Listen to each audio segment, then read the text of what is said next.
Welcome to Ghost Education 101, where curiosity meets experience and the doors to the entire paranormal landscape are finally open. Hosted by Dr. Heather Leigh and Dr. Tiffany Frazier, this series is built for everyone who wants to understand the unexplained the right way. Whether you're just stepping into the unknown or you've been investigating for years, this is the place where you can sharpen your approach, deepen your understanding, and cut through the misconceptions that have overrun this field for far too long. Each episode walks you through the full spectrum of paranormal activity.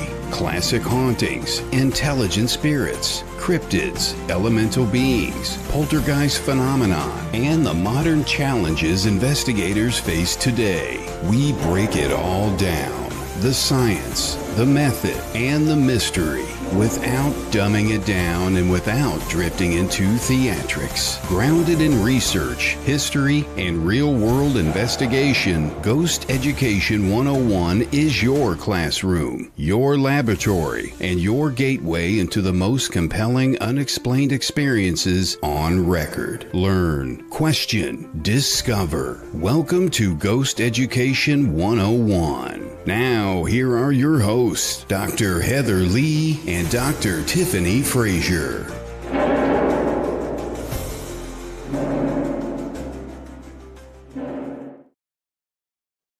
Good evening, everyone. Hey, Tiffany, how are you doing tonight? Pretty good. How are you? I am good. Finally had a day off, relaxed a little bit, hung out with mom, but yeah, Awesome. really good day. And I am looking forward to tonight. I don't know if you are, but I know I am. Yes, very, very much. We couldn't have him on a few weeks ago, but he is here tonight. And I just can't wait to hear what you guys have to say and get both sides of this this discussion. It's going to be really fun. Right. And like I said, I could have gone ahead and done it myself. But yeah, no, it's more fun when Joe's here. So let's bring him in real quick. Hey, Joe, how's it going? Yeah, just more fun because you could pick on me. I'm an easy target. Good. How are you ladies doing? I'm good. Good. Thank you for being on tonight. Yes, Thanks exactly. for having me. I'm so excited. I'm sorry it didn't work out a couple weeks ago, but No, it's okay. I've been traveling all over the place, and I don't know which way's up some days. Oh, trust me, I get that, and I'm sure Tiffany does as well, because her life's just as crazy as mine is. But real quick, we do have a couple of viewers real quick to say hello. Antone, our regular viewer, welcome to the show. Hope you enjoy it tonight. And Jerry, another regular watcher. So thank you all for joining us tonight. So Joe, tonight's presentation, to Ouija or not to Ouija? Oh my goodness, it has been... That is the question. 2 years since we've shown this? Probably longer. Okay, because I know we did it live at Phantasm a couple years ago, and then we did it live on our show, Passport to the Paranormal, a few years ago. Yeah, so that was, Phantasm when we first did it was probably about 4 years ago. Yeah. Whew. And then My our time show flies. a couple years ago, which we still have to talk about, by the way. I know, we need to bring that back. I missed that show. So do I. I enjoy it. Now that things are starting to slow down for me, I'll have more. And every time we show our introduction, I miss Todd. I really miss working with Todd. Yeah. Have you talked to him in a while? I haven't talked to him. Not recently. He did our intro, and then that was the last I heard from him. But hopefully we can connect with him soon. Yeah. That'd be nice to reconnect with him. Yeah, exactly. So I don't know if you have any questions or anyone has anything to say before we get started. If not, I can pull up the presentation. We can get going. Yeah, let's do it. Sure. I suppose I should have tested this to see if it would work before I even... You didn't test it? No, you know me. You're just like me. It's sister from another mister, right? Yep. I didn't even know if my audio was going to work because I charged my headphones and sometimes it doesn't work. Take a look at this presentation. There we go. And I'm sorry if there's any typos. I did a quick change on a few things and I didn't go back and edit. So this time I will admit I did not edit. Okay, let me get to the first slide.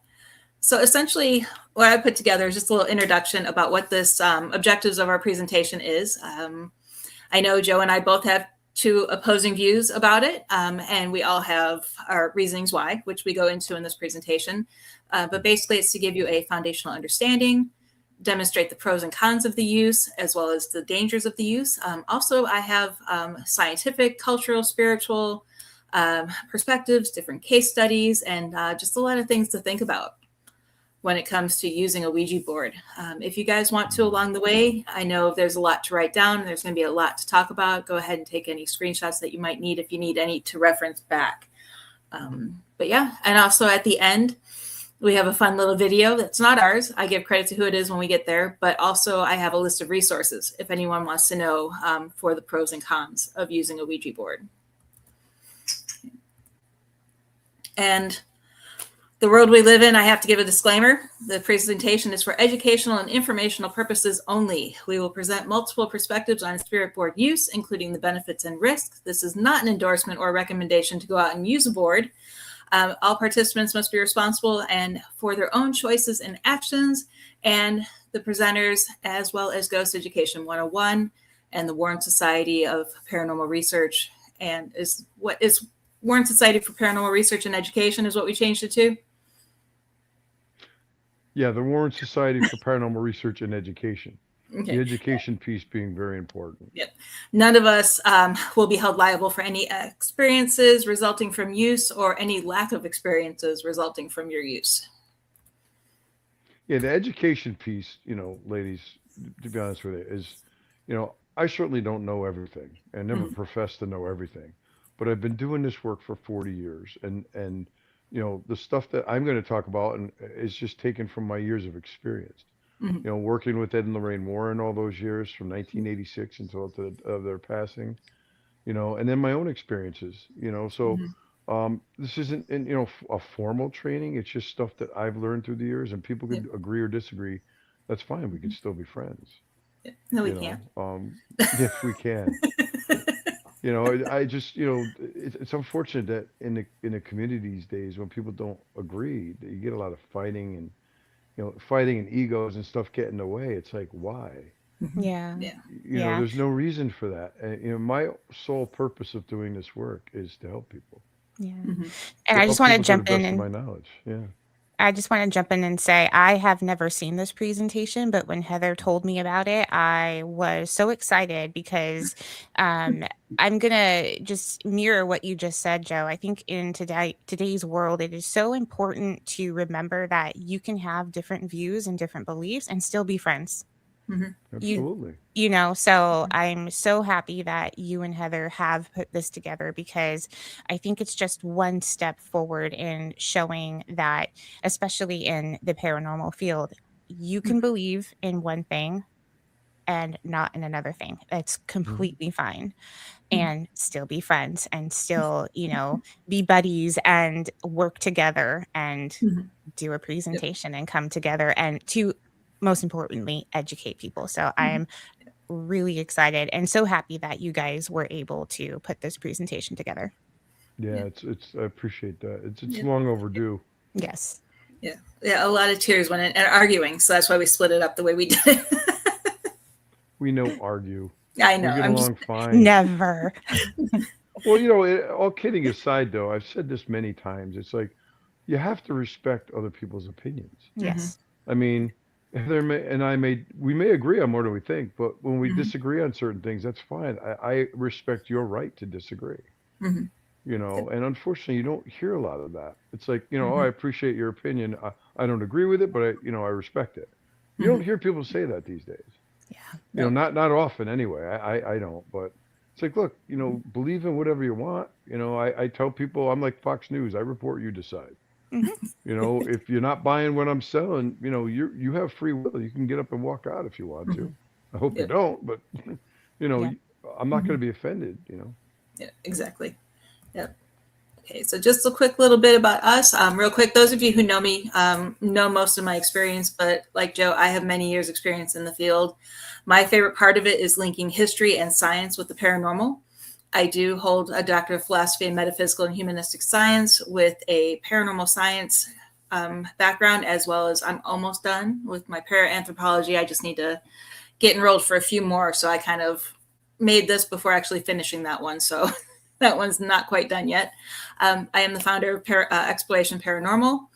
if we agree on the title in the future, it's the Chief Marketing Officer for Joe's Warren Society for Paranormal Research and Education, co-founder of the Witches Paranormal Society, lead researcher of Project Umbra and our search for the Hat Man. I've hosted and host 3 shows, and then I'm an author of all those books on the side, as well as my guest appearances on various TV shows and documentaries. And then, as I mentioned, Joe didn't fill out his slides, so we'll let Joe talk about himself for a moment. I'm sorry. I missed that part today when I was working on it. But for those of you who don't know who I am, my name is Joe Franke. I founded the Warren Society for Paranormal Research and Education. It was founded last year in 2025. However, I've been doing the work since 1986. I graduated from high school, met my lovely bride, who is still with me. I don't know what's wrong with her, but she's still here. And we met Ed and Lorraine Warren at one of their lectures that they used to give back in the day. And I remember Lorraine, when I met her for the first time, she asked me, she goes, "Honey, have we met before?" And I said, "No, Lorraine, I heard a lot about you in TV and radio and print media." We're talking 86. We didn't have internet back then. So, she was staying at the table selling the tickets to their lecture. And she's like, "Honey, there's a reason why you're here." She says, "Make sure you see Ed and I after the show. I'd like to talk to you." So the show went on. And after the show, I'm trying to shorten this, but, they said, "Come on, kids, we're going to go out across the street to the diner and we'll talk." So Lorraine, who being a clairvoyant, she could see and read auras, that supernatural glow that emanates from every human being.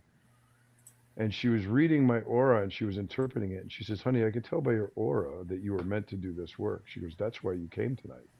She goes, "Whether you realize it or not." She goes, we were meant or destined to meet." She said, "Ed and I are setting up classes. Would you like to become one of our students?" And again, here I am, 18 years old, fresh out of high school, didn't know anything, and they set up classes at a little in the back room of a restaurant called Hawley Manor in Newtown, Connecticut. And it was like Monday nights. I think it was like from 7 to 9. We would meet in this little room, not much bigger than a coat closet. I think that's actually what it was. And at the time, there was about 6 of us, including my wife, who we were just dating at the time. And that's when I first learned about this stuff. Ed would bring in, I remember he'd bring in a little TV set and a VCR, if you remember what one of those are. And he had some videotapes, he had notes, audio tapes. And that's when I first learned about some of the cases, the iconic cases that we all know about today, the Amityville case, which wasn't the Amityville horror back then. It was just another case. And of course, the cases that the Conjuring movies are very loosely based on. The Harrisville haunting that I call it, it as part of the Conjuring house in Rhode Island, and the Brookfield, Connecticut case, The Devil Made Me Do It. And then you had the Enfield, England case, which really wasn't a Warren case. The Warrens were there. They spent a few days or a week there interviewing the family and everything. But that case was pretty much handled by Maurice Gross and Guy Lyon Playfair from the Society for Psychical Research in England. The movies obviously made these cases more famous, and but they involved real people, real families, and people that were terrified by the goings on, and I formed a society with my good friend Heather and some others because I just wanted to keep the work going. Lorraine, that's something Lorraine asked me. Goes, "Honey, please keep the work going." And I put my life on hold some years back because I wanted to help a friend with his organization. And unfortunately, it didn't work out. We just didn't see eye to eye, and we were going in different directions and had some different beliefs on certain things. So I decided to leave and follow my dream and start the society. And there's certain people that I wanted with me, like Heather, if she wanted to work with me, because the message hasn't changed. We just want to help people. Yeah. That may need our help. I mean, most of the people that call me or email me don't really, in my opinion, don't need the kind of help that I could provide. They might just need some guidance or someone to talk to, a shoulder to cry on, but when someone calls me up or emails me and says, "Joe, I'm possessed," I'm like, okay, And then many times you get into some dialogue with people and then you don't hear back from them. I give them what I call homework. I'll give them some things to do. Obviously we want them to get checked out medically and psychologically. A lot of people, if they're opposed to that, I say, well, you came to me for help. If you're not going to do what I'm recommending you do, then I can't help you.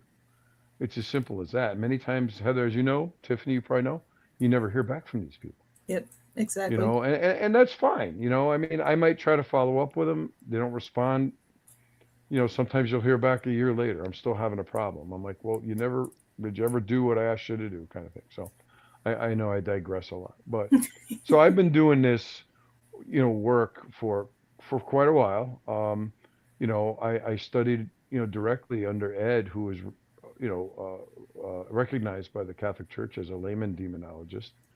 I don't have any formal training. I know people have asked me that question. I said, no, I didn't go to school for this. I said, but there's no classroom that could teach what I've learned in life. Life, the journey has been a lesson. And as I said before, I certainly don't know everything. I'm learning still every day. But when people come to me and ask my advice, I do a lot of consultations, and they're all free of charge. We never charge anybody for help. Where I make any money from doing this work is when I lecture myself. I do travel around the country lecturing. I do a lot of stuff locally here where I live. I have been navigating some health issues, as of late, which suck, but it happens when you get old. I'm not 18 anymore. So that's what the whole message is about, is just trying to help those people understand and educate others, whether they're in the field or not. And I don't mean to offend anybody out there that may be listening if you're part of a team or something like that. That isn't my goal, but you need to be educated, because if you can't protect yourself, okay, you're no good to anybody else. If you can't help yourself and protect yourself, if you don't know how to, you're not going to be able to protect anybody else or protect a family that you may be really wanting to help. But if you don't have the know-how or the knowledge to do that, stay away, and stay away from what we're going to talk about with this slideshow with divination, because in my humble opinion, it can be very dangerous. So sorry, Heather. No, you're fine. Soapbox. There's such a 40-year history to what I've been doing. I've got so much to say. And as you know, once I get going, Heather just sits back and goes, okay. I just let him talk. That's why I put my slides in the beginning, because then he can talk the rest of the presentation. But we do agree on a lot of things too. It's just, it all boils down to what your religious beliefs are, what your background is. Okay. And there's really no right or wrong answer, because if you believe it, Ed Warren used to say, they actually said that to my wife. I'll give you an example. Laurel lost her parents very young, 50 and 51 years old, respectively, her father and mother, when they passed away. So we've already outlived them, or well beyond that age now. And Laurel, to this day, every time she sees a rainbow, she takes that as a sign from her past loved ones. She's lost her mother and her father, her grandparents, obviously, and her two brothers. She only has her sister left. And I tell you, she's my rock. If it wasn't for my wife, I probably wouldn't be sitting here talking to you today. I wouldn't be involved. She stuck by me through thick and thin. And, so Ed Warren, I remember, said to her one day, she said, Laurel, if you really believe in your heart and your soul that when you see a rainbow, that is your mother or your father or your grandparent or your brothers sending you a message, then it is. Because who wants to be that person that said, oh, you're crazy? Nobody's going to, I mean, because you believe it. Who's going to dispute that? So that's what I tell people. I said, for some people, it's butterflies. For some people, it's ladybugs. For some people, it's dragonflies or orioles or blue jays. If you take that as a sign, then it is. And that could be heartwarming and helpful to the person. But if you get a naysayer, it's like, oh, you're full of crap, whatever. How's that going to make the person feel, Yep, there she is. There you go, Tiffany back. Yeah, Tiffany, I thought I lost you already. I'm so sorry. Like, oh, no. We have multiple. We have two internet sources, so if one goes out, it will automatically switch to the other. So it took a few seconds to Oh, have that's that cool. happen. Like a backup generator kind of thing. Yeah, exactly. Anyway, So, go ahead, Heather. We'll never get no, through you're this fine. if you let me talk. We'll never get through this. So now I'm going to talk a little bit, and Joe can take a break. No. If you have anything to say, Joe, step in. I got oxygen. But essentially what I wanted to do at the beginning of the presentation is to define what a spirit board is and what it is not. So essentially what it is, it's just basically a flat board. It could be wood, it could be cardboard, whatever, with letters, numbers, and symbols. That's essentially what the basic gist of it is. It's used with the planchette to indicate different responses. It's used as a tool for attempting communication with spirits or the subconscious. It has heavy, deep roots in spiritualism and divination practices, and it's also marketed historically as a parlor game or a novelty item. What it is not scientifically proven to communicate with spirits, even though people have experiences that claim that it is spiritual communication. There is no scientific proof backing that. It's not inherently dangerous on its own. A lot of people do feel that just holding a Ouija board could be dangerous, and just holding it, I don't think it is, but So far we're in agreement. Okay. These are new slides, so I'm kind of testing the waters with Joe on these. No, I mean the board itself isn't the danger; it's the intention behind it. It's not guaranteed a reliable method of receiving answers. It's not universally accepted as a spiritual tool across all cultures or religions. And it's not independent. It requires human interaction for it to function. Okay, so brief history. The first mention of the talking board was back in, and I have a slide that explains why I use talking board, spirit board, and Ouija boards. So that'll explain all that in just a minute. But the first mention was in 1100 AD in China's Song Dynasty. It was referred to as Fuji or planchette writing. Ouija actually means good luck in ancient Egyptian. It was used in the Civil War to communicate with loved ones. Talking Board Press has had stories back in 1886. Helen Peters coined the name, but Elijah Bond patented the whole design. 1891, ads started to circulate, Ouija, the wonderful talking board, and then as far as we know, and then as we all know, Parker Brothers kind of branded it as a game, and it is famously known for association with paranormal, and then the Fox sisters with the spiritualism movement. There have been scientific studies that have proved that it's more accurate than just plain guessing. It runs off of the human consciousness. Automatism. It's sold today by Hasbro as parlor room games. It is believed by many to be evil because it is associated with witchcraft, cult practices, and some people say you should burn it. Some people say you shouldn't. There's a whole bunch, and I think we go over that a little bit later. It was used by Aleister Crowley, Dick Brooks in the Houdini Museum, and Bill Wilson for Alcohol Anonymous. And here's why I was using the different terms. Is it a Ouija board, spirit board, or talking board? A talking board and spirit board is the actual device. Ouija board is a brand name like Kleenex or Band-Aid. And the older versions of the Ouija board that are actually the original ones that were created say good night. Instead of nowadays, they say goodbye.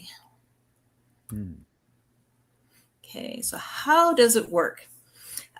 Whether it's viewed as subconscious movement or spirit communication, it basically works through interaction between participants holding onto the planchette. Those of you, sure almost everybody watching today has seen it. The participants will lightly hold their fingers on the planchette, ask questions aloud or even silently in their minds, and then suddenly that planchette starts moving to spell out responses. And those responses are then interpreted by those who are participating.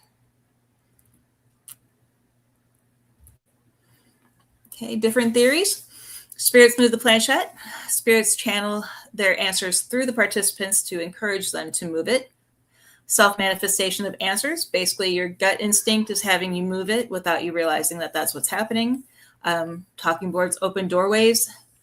And then the planchette is intentionally moved by the participants. You kind of see that jokingly in some of the shows that they have out there where Big Brother will purposely move it to freak out little sister while they're playing with the Ouija board when the parents aren't home at night. So you see that a lot. Okay, so here's my side to Ouija.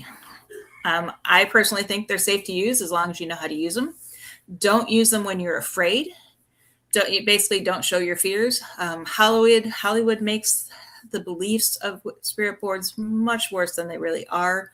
You have to have good intentions, just like with regular spirit communication. Make sure that you're polite. You say hello, goodbye. Set your protective measures, whether it's crystals, sage, incense, say a prayer, however you protect yourself against spirits. Do that before and after. Let the spirits know your intentions up front. Let them know that you're not going to hurt them. You just want to talk to them and you just want to see what they have to say. But also set your boundaries. Make sure that they know that outside of helping you move that planchette, that they are not to touch or interact with you or do anything along those lines. Okay. Basically, it is a potential for spirit communication.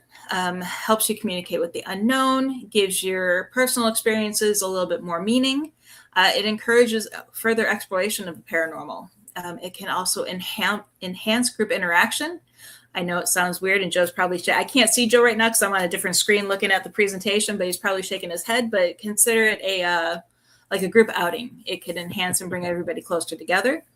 Supports spiritual or intuitive practices, promotes curiosity and open-minded thinking, and then it also has a big historical and cultural significance that we cannot overlook. Examples of non-harmful Ouija use.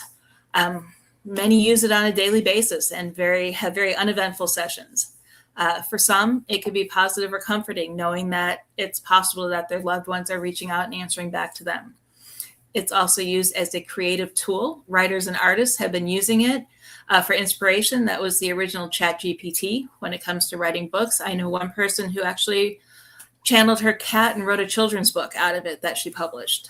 James Merrill and his partner worked on The Changing Light at Sandover, completely using a spirit board.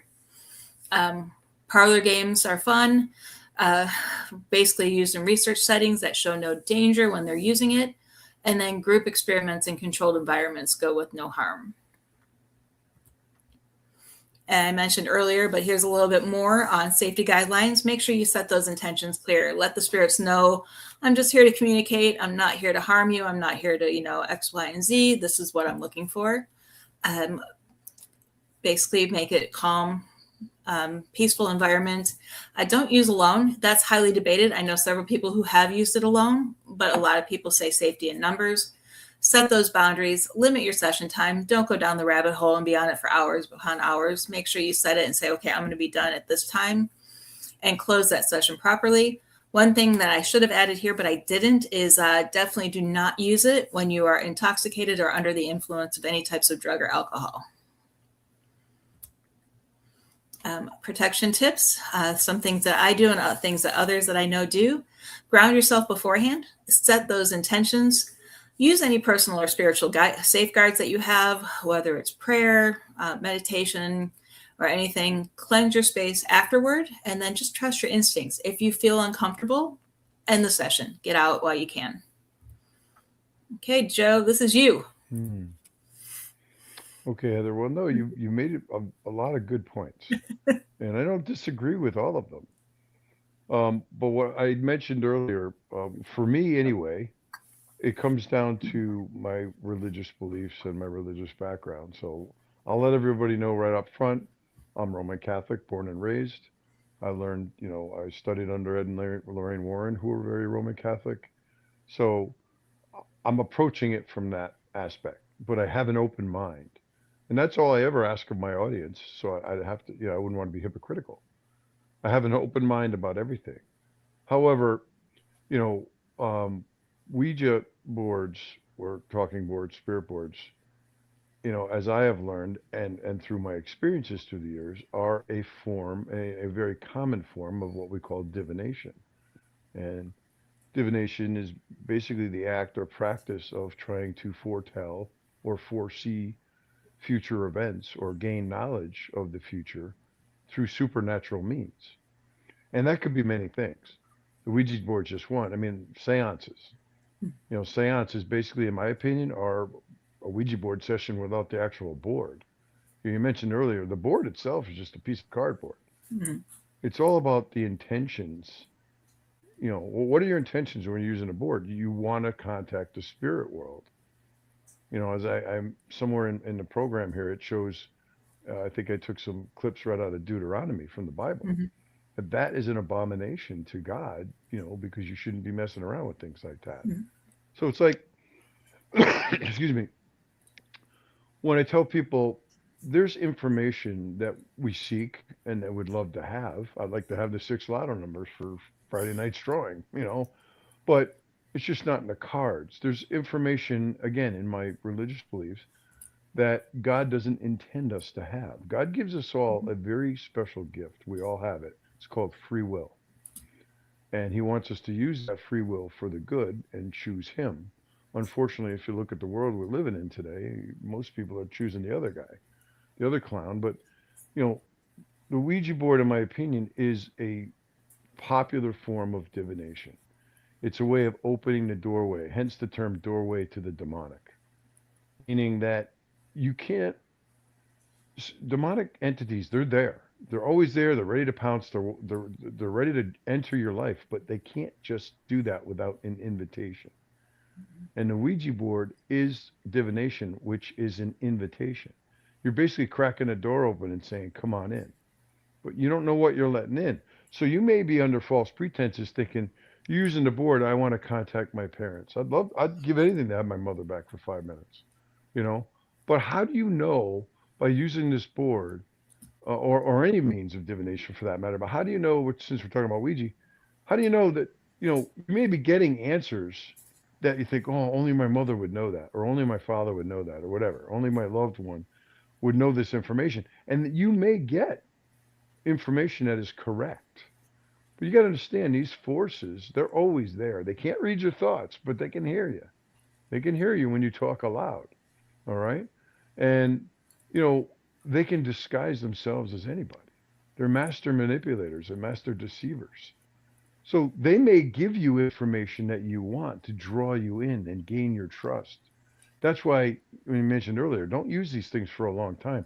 I say don't use them at all, but don't get drawn into them. And I've worked on cases where people wouldn't make a decision, a financial decision, a job decision, a family decision, without accessing the board. And it's like, you know, you're reaching out to who you think are your past loved ones for advice or guidance, but I say nay. I say that's not what you're getting. Okay? They may give you information you're looking for, but they're going to want something in return. Okay? And that something that they want is access to your life. Okay?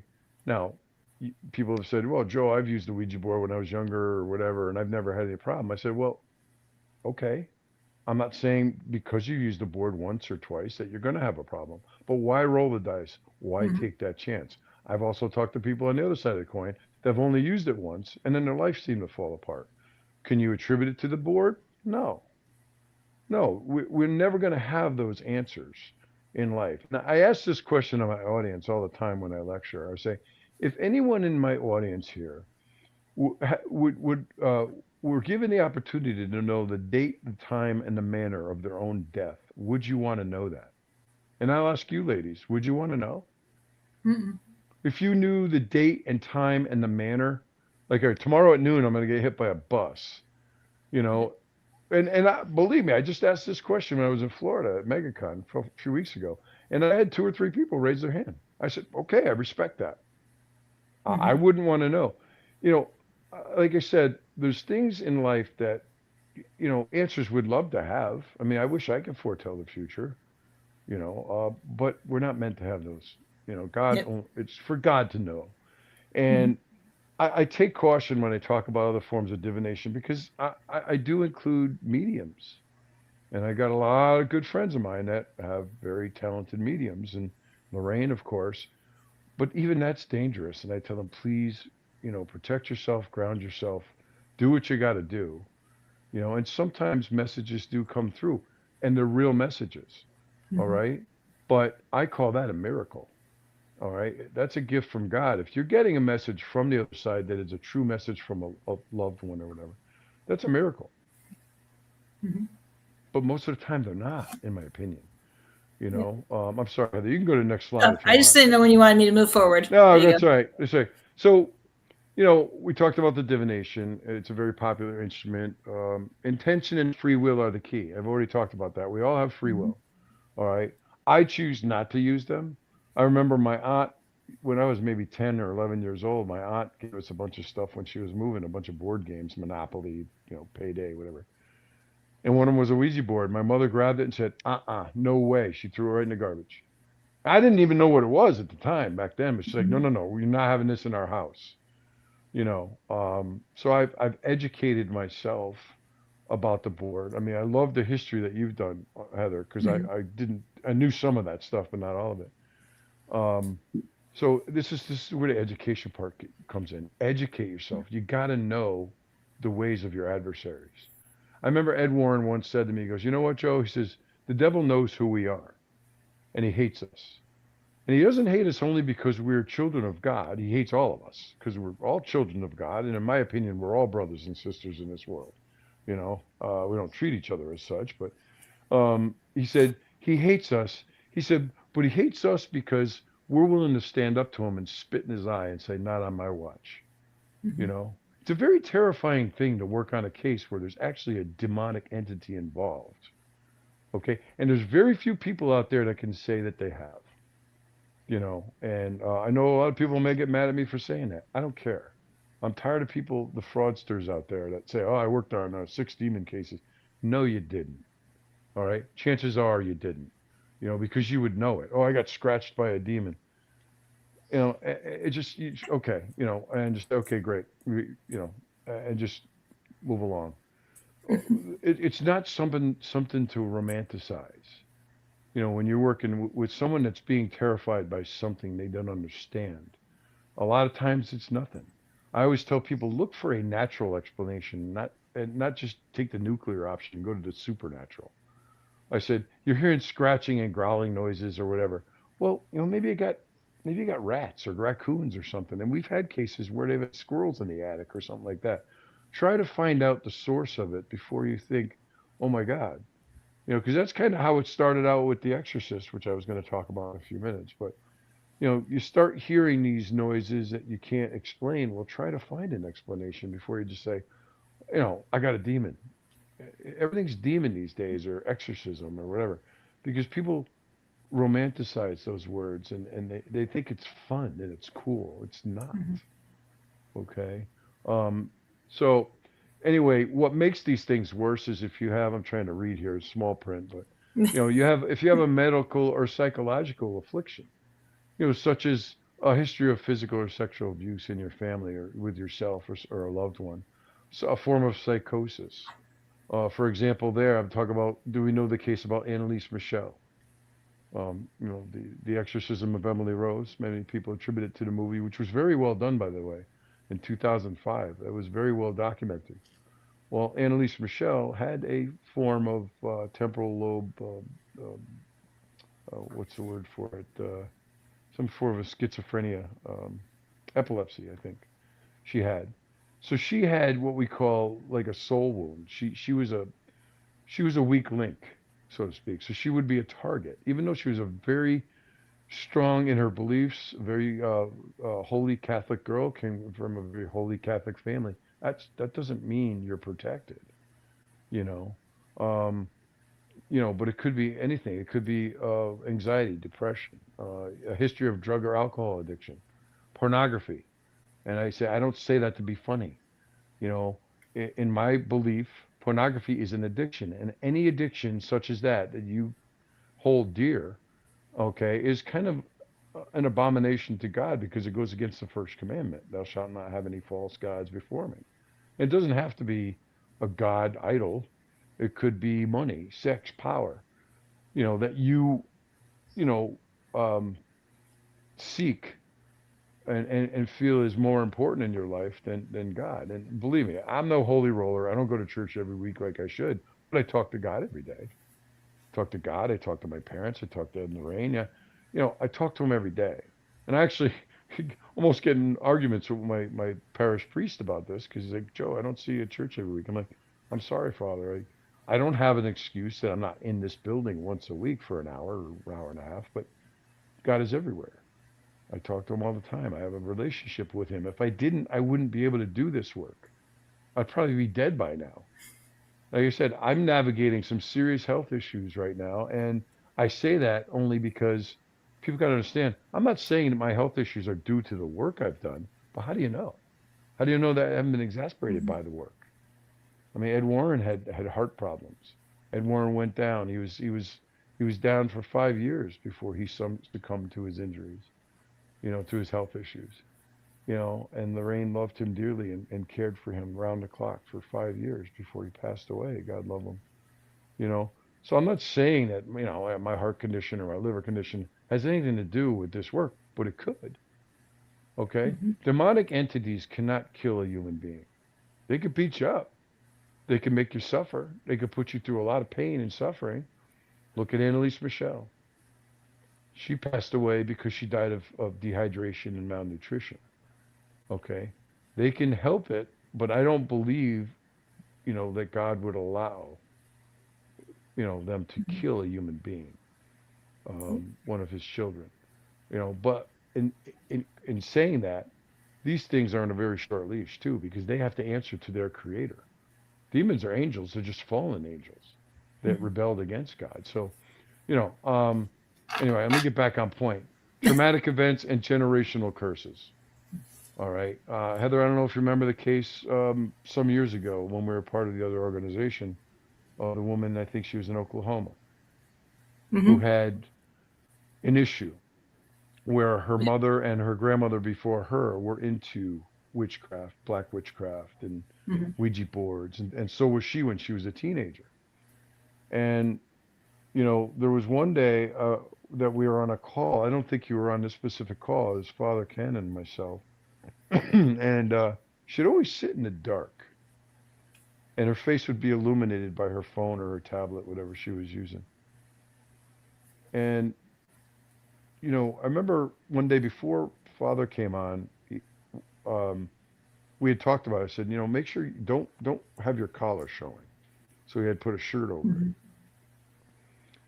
it. Excuse me. And I remember that when he came on screen, she just kind of sneered and went like this and said, "Hello, priest." It knew. I'm going to say she. I'm calling it it because there's no gender. Yep. It knew that he was a priest. Oh, hello, priest. Yep. And I remember when I coaxed her, I said, "Could you please turn the lights on? I need to see your face. I want to see your eyes. The eyes are the windows to the soul." I'm sure we've all heard that. It's very true. It's very true. And she didn't want to turn the lights on, and she's like, "No, I'm comfortable this way. It won't let me." I said, "What do you mean it won't let you? You are in charge, unless you relinquish control. You're enabling this." So finally, after 10 minutes or so going back and forth, she turns the lights on, so now I can see her face. And we said, "Get your eyes close up to the camera so we can see you."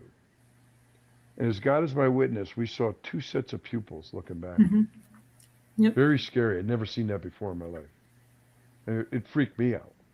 The Father and I were pretty freaked out by that. But so she had an attachment, at least one attachment. And we were successful, at least at the time, in getting her to the church because our work was pretty much done there. I'm not an exorcist. Yep. I tried to give her advice. I said, "Look, you need to get right with your faith," because she used to be of faith and then she lost her faith. So anyway, but she used, my point is circling back is this she was into this kind of stuff, Ouija boards and black witchcraft and all kinds of negative satanic occult stuff. And that's just opening that door wider and wider. But the last point was the generational curses was, even if she hadn't done any of that, that could have been passed down through her lineage. Yep. Her mother, her grandmother before her were all into this stuff. You can go to the next slide. Yep. So I put a point in here about Father Gabriel Amorth, who was the Pope's exorcist, from the early years. He started, I think, 86 to 2016 for 30 years. He was the Pope's exorcist because he passed away. He was the chief exorcist in the Diocese of Rome and had done, I guess, thousands of exorcisms, I guess. And I remember him saying, I put the bullet point here, that 90% of the worked amount of cases were stemming from the use of a Ouija board. Um, and, as I said, the Bible and the church speak against Ouija boards and as an abomination to God. And I put the Deuteronomies, basically 18 to 12, which I think are on the next slide. So I actually put the verse in there. Um, let there be found no one among you, anyone who emulates his son or daughter into the fire, nor a fortune teller, soothsayer, charmer, diviner, caster of spells, nor one who consults ghosts and spirits or seeks oracles from the dead. Okay, and if you go to the next slide, it says, is it verse 12? For whoever does these things is an abomination to the Lord, and because of these abominations, the Lord our God is driving them out before you. So basically, by divination, any form of it, and there's many forms. It could be, numerology or scrying or whatever. When you're looking for information through supernatural means, information that we weren't meant to have, because if we were meant to have it, we would have it. That's not good. And this is what I've learned from all my years of Catholic upbringing. And it says it right in the Bible. And there's many other passages that reference this kind of stuff. But again, those people that have other religious beliefs, I respect that.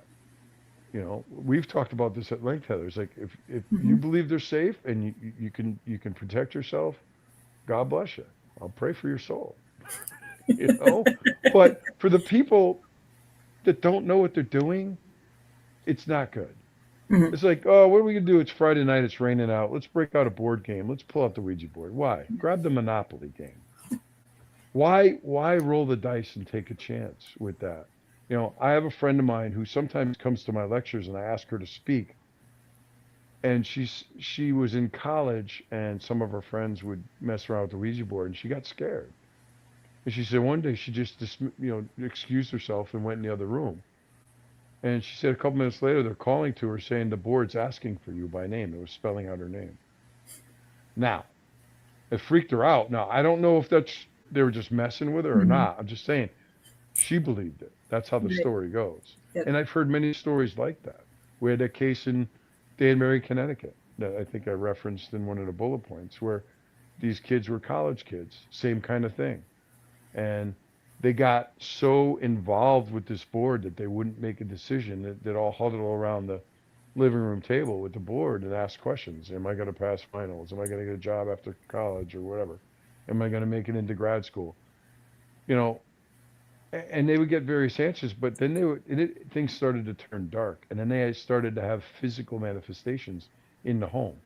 Doors opening and closing, growling sounds, scratching noises. And one of the girls got scared and said, I don't want to do this anymore. And they said it kept spelling her name out. And again, I don't know if they're messing with her or not, but we went out there and I'm going back 30 something years. And I was on the phone with Ed. And I'm like, what do I do with this thing? I said, we tried to burn it. He's like, no, don't burn it. He said, take it somewhere and bury it, consecrate the ground. Nowadays I have St. Michael, St. Benedict medals that are blessed medals, and I put them in there. But we've buried them, in the ground and blessed the ground with holy water and things like that. But I remember Ed saying, he says, to burn it is just you're going to release that energy and it's going to look for another host. You're going to release it if you believe that. Again, this is what I was taught. But no one really knows. No one really knows. Is it just a board game? Yeah, it is a game. But Lorraine would say even about Annabelle. You had Annabelle bouncing on your arm. I've held the doll a couple of times when Ed was alive. All right, the doll itself is an inanimate object. Okay, it's what you do with it. It's what those nurses did with that doll. They conjured. Okay, they had a friend that was, I guess she was a medium or something, and she had seances around the doll. Yep. And they would conjure these things. All right, and that's not good. I could sit in my living room here and not have anything, and not if she moves, let me know. But you could just, if you're talking aloud and you're conjuring and you're welcoming these things into your life, Eddie used to tell me, he goes, these spirits don't come on your time. They come on their time. Mm-hmm. All right. Years could go by and nothing could happen. They want you to be at your most vulnerable point in your life. And then they can strike, you know? And you can go to the next slide if you Oh, like. yep. Sorry. I Oh, just, did I go so, two? Hold on one second. no, well, that's Oh. fine. I don't know what was the next one, but the reason I brought this up, and this is taken right from my lectures, The Exorcist is one of the most iconic cases out there. I don't think I've ran across too many people that's never at least heard of it. Well, the case, you can go to the next slide. The movie was based on a real life case. And it was a 14-year-old boy, referenced usually in the news or in the media by Roland Doe or something like that. But his name was Ronald Edwin Hunkeler. And he just passed away a few years ago at the age of 84. But his case inspired the movie. And I remember when I did a lot of research for my lecturing, William Friedkin and William Peter Blatty said that they tried to keep the movie as true to life as possible. Now, obviously, there's some scenes from the movie where Hollywood takes their liberties with these cases, right? The head spinning around. I mean, could that happen? I guess, but it would have killed him. Mm-hmm. And again, a demon, even Lucifer himself, does not have the permission of God to kill a human being, in my opinion. Could they? People have argued with me about that. I said, look, they could beat them up to the point where Annalise Michelle basically gave up and she died because of her dehydration. And she only weighed 66 pounds when she died, you know. But with Ronald, you know, he was introduced to the Ouija board. This is a famous Ouija board case. And a lot of people may not know the story behind it. They might know the movie, but they don't know the story behind it. And his aunt Harriet, I think her name was, who was a spiritualist, you know, someone that believes you could continue to communicate with, you know, past loved ones. Well, her instrument of choice was the Ouija board. So she had the idea, let me bring my 14-year-old nephew into the mix. That's a good idea, right? So eventually, you know, she passes away. And, you know, Ronald's heartbroken. It's his favorite aunt. He loved her, of course. Well, what does he do? He continues to use the board on his own to try to communicate with her spirit. And then the stuff hits the fan. I'm trying to I guess it's a family show, so I got to keep it clean here. But, you know, it starts off by he would hear growling noises and scratching noises coming from his bedroom, and the bed would start to shake. And things like that would start happening. It starts off small, and then it builds, you know. And he went through, you know, when they finally brought the church in and they decided he, you know, needs to be exorcised. Of course, he went through battery of medical tests and everything, but multiple exorcisms. You know, people that watch too much TV think, oh, a priest comes in for half an hour, blesses everything, and throws some magic holy water, and everything's fine. It doesn't work that way. In Ronald's case, he was lucky, and I say lucky because he was liberated, finally. At some point, he was liberated from his affliction and went on to live what we might call a normal life. You know, he was a NASA engineer for 40 some odd years, worked on the space shuttle program, all that. I have a bullet point in there that says life was a living hell. I took that from an article that I read when they interviewed a family member, and they said that his life was a living hell because he was always afraid. He lived in constant daily fear that the general public would figure out who he was. They kept it a pretty good secret for all those years. But only a few people knew that he was the boy and the inspiration of the movie. Obviously in the movie they changed it to a girl and the Blair and all that. But the scenes from the movie, like with the head spinning around, I would have broke their neck. I mean, when someone is under diabolical possession, the body can contort into ways that it shouldn't. So, you know, is it possible? I would say, yeah, anything's possible. But a lot of the stuff you see is probably Hollywood theatrics. I think I put a picture in there of her floating. You know, a scene from the movie where she's floating above the bed. That I put in there because that's the Ronald there in the inset. The picture on the left is the Cottage City, Maryland house where this began. The house on the right, more iconic, is the house in St. Louis that they moved to. I believe that's the house where, I'm not sure if his aunt lived or she was from St. Louis, but one of the slides there's a picture of the writing on the stomach where it says, "Help me." I know you might have changed the order, but No, I don't think so. But if I know is there it was a there? slide that it missed. So give me 1 second. No, it's okay. I put a picture of the Nope. writing on the stomach. That was a picture coming from the movie, but that really happened. And it would say help. I don't think it said help me. I think it just said help. And one of the things that would appear on his stomach would say Oh, yeah, those are later Louis. on. Okay. Me. It would say Louis, Lewis. And the family interpreted that as they needed to move to St. Louis. That's why they moved to St. Louis. At least in my research, that's the story that I've found. But the floating above the bed thing, that was not reported. That was Hollywood. Yeah, that's the scene from the movie, where it said "help me," and that kind of stuff can and does happen.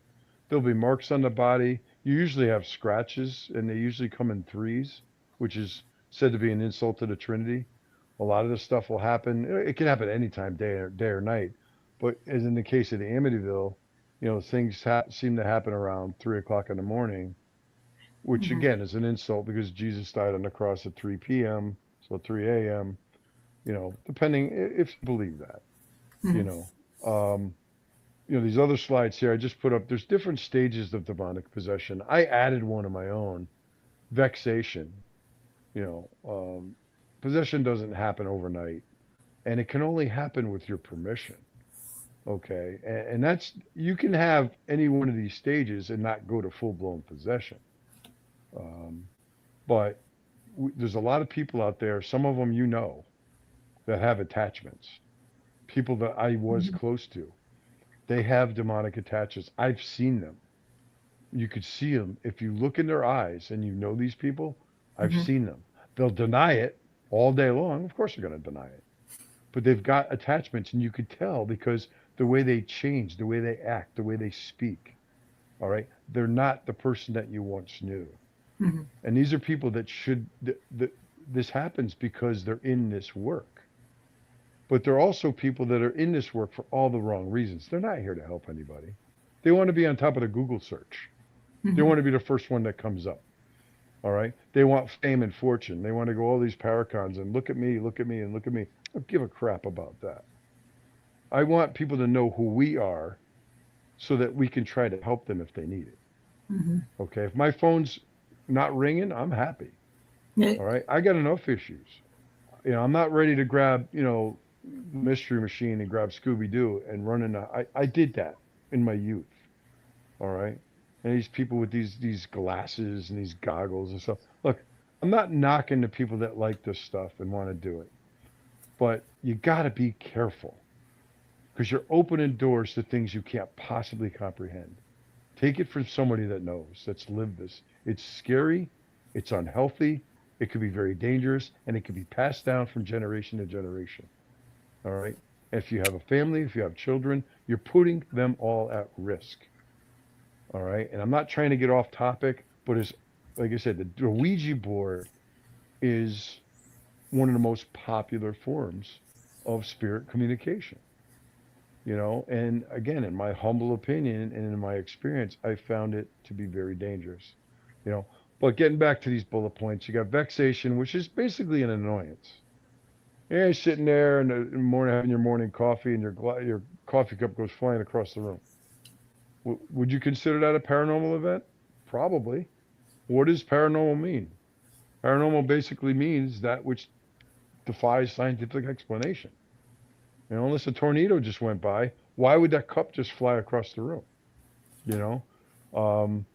So, that's a vexation. It might happen once or twice, and then, it's meant to scare you. It's meant to annoy you. And I actually took that word, full disclosure here. I got that word from Father Carlos, what's his last name? Oh, it escapes me. I have Sometimers disease. He's a Catholic exorcist. It's a vexation. Father Carlos Martins. And then when those vexations become more common, or, or more regular, that's when we talk about infestation. And that's when you get the knockings, the rappings, you may hear growling noises. You might have furniture moving, doors opening and closing, things that cannot be explained naturally. Some of them can be, if you've got squirrels in the attic or something, or, maybe a draft, or, the back door's open or a window's open, and the door opens by itself. But if you're standing there and all the cabinets start opening and closing in your kitchen or something, how do you explain that scientifically? You can't. In most cases, you can't. So that's why, I call myself a paranormal researcher. Anybody can call themselves an investigator. Let me grab a flashlight, a bottle of holy water, and my camera and go, wherever. But I call myself a researcher because if it comes to the point where you need to do an investigation at someone's home, I don't do a lot of public stuff. I usually do private stuff to help people. The investigation is part of the research, but there's so much work to be done before that happens. You need to understand what you're getting yourself into. All right. Research the property, research the house, research the people before them. Was this a psychologically impacted property? Meaning, did someone die here? Was there a murder here? Did someone commit suicide here? Somebody overdose here. Was there a fire? I mean, there's many, many things. It's not a cookie cutter thing, but you got to do your research, and so you go from vexation, infestation, then the next stage, and they could be either way. It could be obsession, where these entities, these evil, demonic beings will implant thoughts in your mind, and they're not fleeting thoughts. These are thoughts that you would never have normally. Maybe thoughts of homicide or suicide or coveting your neighbor's husband or wife, something like that. These are thoughts like, I'd never think about something like that. But they're not fleeting thoughts. They're thoughts that occupy your mind constantly to the point where you have sleep deprivation. You can't function properly. And then when things get more physical, then you get into oppression, which I believe this young lady in Oklahoma was in that oppression stage. Okay. And some of these people I was referencing, where they're oppressed, where now they start getting the physical attacks, and they'll wake up with scratches that they can't identify. I got 3 scratches in the middle of my back, or one of them's in the shape of an upside down crucifix or something. These are all from cases I've worked on. I've seen it. But I mean, it's hard to put scratches on your back. You can't reach if you're sleeping. But of course you want to look into that. It's like, well, did you rub up against something or whatever? Or were you sleepwalking? You got to ask these questions. Like I said, don't take the nuclear option and go immediately to that. But to people that do it, it's cool. I want a demonic case. No, you don't. No, you don't. Nope. And then obviously the last stage, if you go to the next slide, would be possession, where your body is physically taken over from time to time. Okay, they can't permanently inhabit you. No one's going to say, okay, you can have my soul. Who's going to do that? I mean, there are people that probably have tried to sell their soul for money or sex or wealth or a job promotion or something. I had a case where a guy tried to make a deal with the devil to get his grandmother back. He was raised by his grandmother. You probably know the case, Heather. The guy in Ohio. Yep. Jeff was working on that case. He was very devout, religious. He was raised by his grandmother, loved her to death. Don't blame him. But when she passed, he couldn't accept that. And he tried to make a pact with the devil and used the Ouija board and bought books of incantations and spells. And of course you're going to have stuff start happening, when you do that. And he got to the point where he couldn't even walk past the church, because he was afflicted. I never met the guy, never went out there, but I'm trusting my fellow researchers when they tell me the people that did. So, it doesn't always come down to full-blown possession, and God forbid because if it does, when you get to these stages, the first question I ask people is, how is your relationship with God? What is your religious beliefs? And regardless of what you believe, I believe that there's only one God, regardless of what, religious background you come from. Some people don't believe. They say there's no atheists in foxholes. There's no atheists in haunted houses either, because, it's like, what do we do?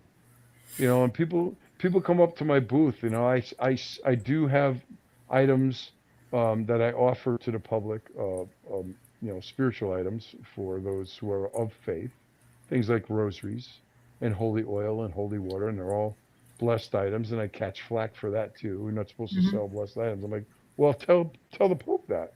What Yeah. do you think they sell at the Vatican gift shop? It's like I want people to be protected, but I've told people right to their face, if you don't have faith in what these items portray and what they symbolize and the power behind them, don't buy them Hmm. because Yep. they're not going to help you. Yep. It's your faith is your weapon. And I Hmm. coined a phrase from the movie Miracle on 34th Street. I love this line when he says to her in the scene, he says, Faith is believing in something that common sense tells you not to. Hmm. In other words, faith is believing in something that's intangible.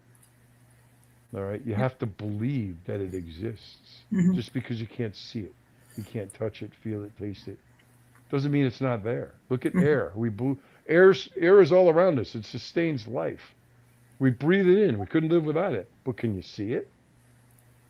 You can Yep. see the dust, but you can't, you can't see it. You can't really feel it, taste it. You got to believe. You got to have faith in something. Hmm. And I've told people, I said, I offer these items for your protection, but if you don't have the faith in them, the Hmm. Bible is just a book of pages, a book of paper. Yep. Yeah. A And crucifix is going just a piece of metal around your neck. right, and going off of your, I know it's something that I probably should add, but every religion has, even though they don't believe in the same God or a God or the God or whatever they Mm-hmm. believe in, they all have some form of exorcism ritual. Mm-hmm. Because even in the pagan beliefs that I follow, we have exorcism Mm-hmm. baths, spells, Mm-hmm. and all of that stuff. So, I mean, you don't have to believe in, the Catholic God, Mm-hmm. but we still, believe in some form of need to have that. And I completely respect your right Mhm. to believe that. Yep. You know, um, you know, and who am I to knock your beliefs? I would never do that. Right. You But know, every religion it's has that for a reason. So there is something going on yeah. that I mean, that they need it. the world we live in today, it's unfortunate. I mean, Mhm. I look at life as everyone your friend or nobody is. Mhm. I try to befriend everybody, try to be kind. My dad always taught me, always be kind, always be gentle, and be Mhm. humble. Yep. And sometimes that's hard. I'm not saying it's always easy. Mhm. You get people, well, who the hell do you think you are? I said, well, I'm just a guy, but I'm a guy with 40 years experience. What have you done? Yep. You hate to say that to somebody, but you get sick and tired of these egos and these egomaniacs out there, especially Yeah. the ones that, yeah, and not all of them. I don't want to get myself in trouble here, but these people that get on TV and now all of a sudden they're celebrities. No, you're not. You're a man or a woman. You put your pants on the same way I do. All right. I've turned down TV shows. I don't care. I got a face for radio, I've been told. I You need to know, bring back my banner for the bottom of the show that says Joe's Soapbox. yeah. Well, you know what? People need to hear this. You don't Mhm. Yep. hear, I never hear other people No, speak I this way. know. And at Yep. this point in my life, at my age, I don't care You don't anymore. care. If people want to get mad at me, get mad at me Mhm. because you're mad because you know I'm right. Mhm. Yep. Or at least in my faith, I know I'm right. At least Mhm. in what I believe. If someone Yep. disagrees with me, I respect that you have the right to disagree with me, but you don't Mhm. have the right to spread rumors about me or call me a fraud or a fake. You don't have Yep. that right. All right. Yep. You're just doing that because you're jealous that you didn't have my past or my upbringing. And this Mhm. is unfortunately the type of hate that I've been dealing with. I've never dealt with this in my whole life Yep. before about a year ago. Yep. And it's like, look, I'm just a guy trying to help people the best I can, Mhm. Yep. and and want to do this with friends like you guys, who want to, have this. We have the same goals. Mhm. So Yep. anyway, let me just finish this slide here, if I can go Oh, that back. slide. Let me go back to it. Well, no, just talking about possession. Oh. Just some of the telltale signs of possession are things like superhuman strength, person who's speaking fluently in a language that is totally foreign to them.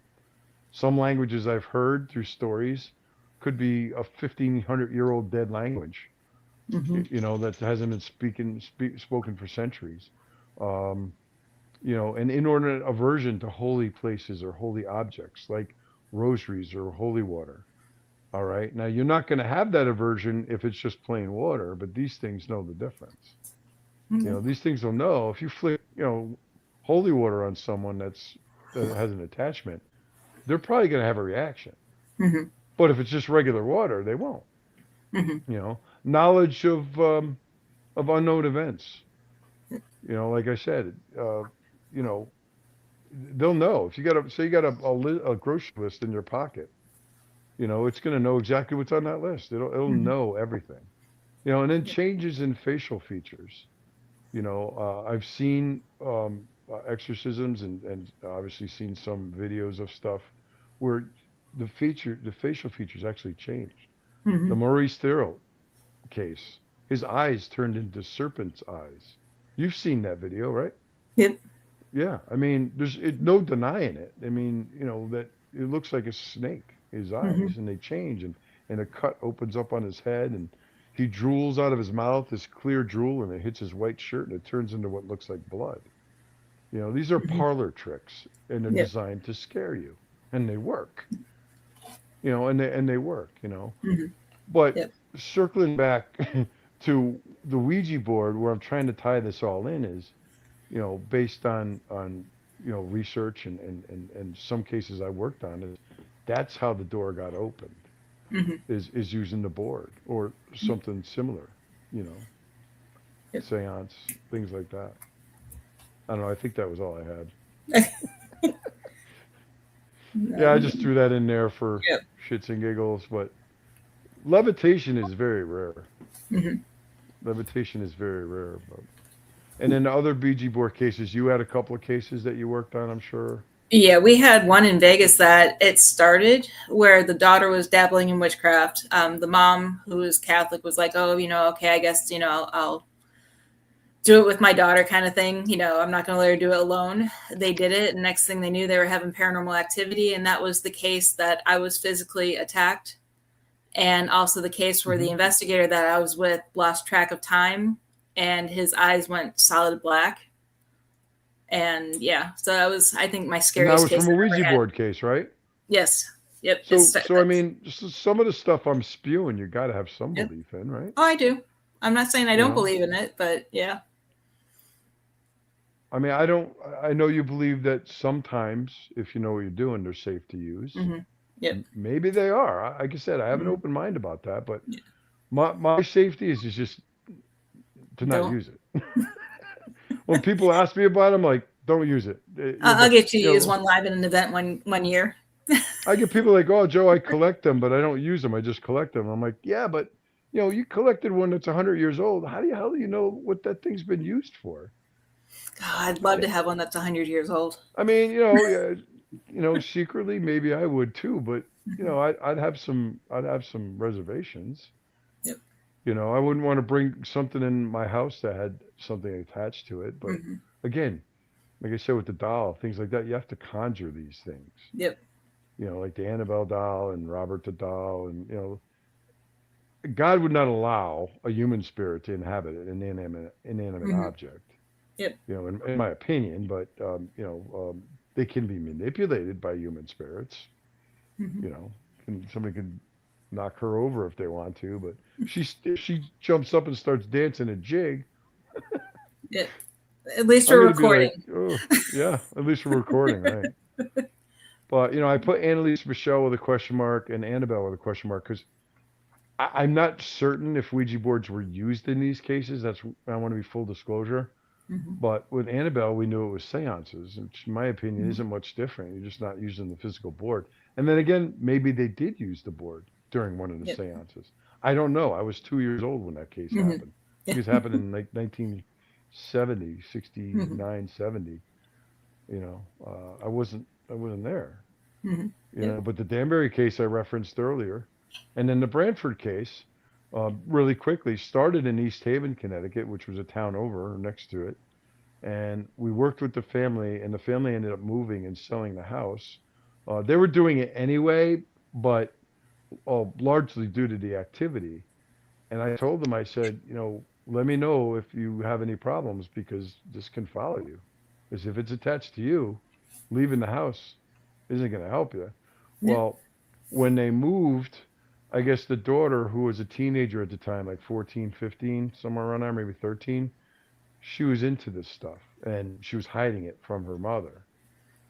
And when they moved to Brantford, they caught her and her girlfriend playing with the Ouija board. And the mother freaked out. And I had to go back to that house and we took the board and got rid of it.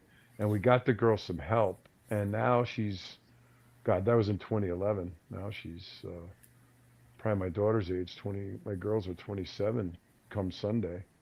And she's normal. She's happy. She's got a great job. She's doing very well. So I like to feel that we helped her. The mother and her aunt who called us in were like, sometimes they'll show up at one of my lectures and, she'll go up and say, we called, these guys in. They were able to help us. She, she was very kind, and I'm like, look, that's my payment. That's my thanks right there, is knowing that, you're happy and you're free of this, whatever it was. Sometimes it's just psychological. Sometimes it's not. There's not really a problem. They just need help. And it may not be help I can help provide. It might be psychological help or medical help or whatever. But we try to point them in the right direction. I'm not a doctor. I'm not a psychologist. Just a regular guy with an irregular hobby. Okay. What else you got? You got to talk. No, these are still some of yours. Well, I get the last two slides. I think the last two slides. These are just quotes that Ed was quoted as saying. One of them is about the Ouija board. This object, often regarded as a harmless toy, is the way that ordinary people are often lured into making a dangerous connection to the other world. Which basically what I've been saying for the last 3 hours. And then I think there was another one, Heather. Yeah, there is. Another there we quote. go. Yeah. This is a game, a dangerous game, responsible for many horrors. I have never known of any good to come out of the use of Ouija board, and I echo that sentiment. I've had maybe a half a dozen Ouija board cases through the years, and none of them were ever good. Were they all attributed to the board? Did they really have a problem? Some of them were in question. But as I said, it's like Mr. Miyagi said to Daniel-san, he's like, the best defense, no be there. In other words, the best defense against this is don't use the damn thing. Right. But that's my message. Yours may be different, but I still love you. Oh, yeah, that's true. Yeah. Joe and his humor. I always got to leave them laughing. That's the last slide that I throw up there before my thank you slide. And then the next few slides, I have some on different scientific research that has been done. While these experiences can feel real and meaningful to the person experiencing it, current research suggests that the source may lie within the human mind rather than beyond it. Okay, so some studies, basically psychological studies are dominating the research tied to it. We have the idiometer, I can never say that word correctly, but you guys know what I mean, effect. And basically what that's saying is your subconscious is helping guide the Ouija board. You're kind of putting out the answers that you want without knowing that you want those answers to come about. Experiments show that these meaningful responses occur without conscious control. So again, is our subconscious buying that? They've actually showed that blindfold studies where they blindfold those using it reduces the accuracy of what's going on. And then again, research suggests that it's internal, not external sources. Skeptical viewpoints, lack of control. I mean, it's like with anything in the paranormal, it's hard to put this in a controlled environment. There's high possibility that it is open to suggestion or group influence. And then again, there's no verifiable evidence that it's spirit communication. I've said the same thing when you're using K2 meter or any other thing. You don't know that it's an actual spirit moving it or interacting with it. Can be misinterpreted. You may interpret what you're seeing or getting based on past experiences and expected outcomes. And then, as we have been talking, there are concerns about emotional and psychological impact of using the board. Couldn't agree with you more. That's absolutely true. And I probably get a lot of hate mail for saying this, but I tell people when you buy these gadgets, all you're doing is making somebody else rich. All right. K2 meters, EMF meters. Yeah. Okay. You got high EMF readings. Did you check the electrical? Did you check, make sure it's grounded outside or whatever? I mean, there's so many things that could be. Yep. Could it be a spirit setting it up? I guess it can be. But, if you're going to, you know, bank your whole night on the fact that, well, it's been sitting on the bed for the past 6 hours and it never went off before. Oh, and a ghost maybe came in and sat down on the bed then. Come on. It cannot, you're absolutely right. It cannot be verified scientifically. None of this can be. We may get some of the answers we're looking for after we pass on. If you believe, I believe that my spirit will move on and maybe I'll get those answers. But there is no, and you've heard me say this, I don't like the word expert. An expert to me is somebody that knows everything. All right. There's no experts in this world. I base everything I've been talking about tonight.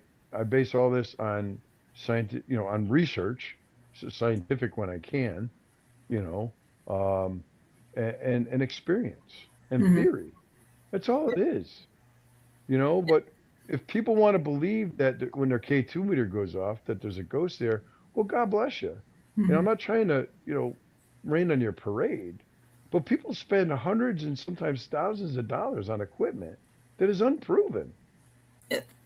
It's and you're spending your hard-earned money on this stuff, and you're just making somebody else rich. People are making this stuff in their basement, and love me or hate me. I like I said, I don't really care anymore. It's time to tell the truth.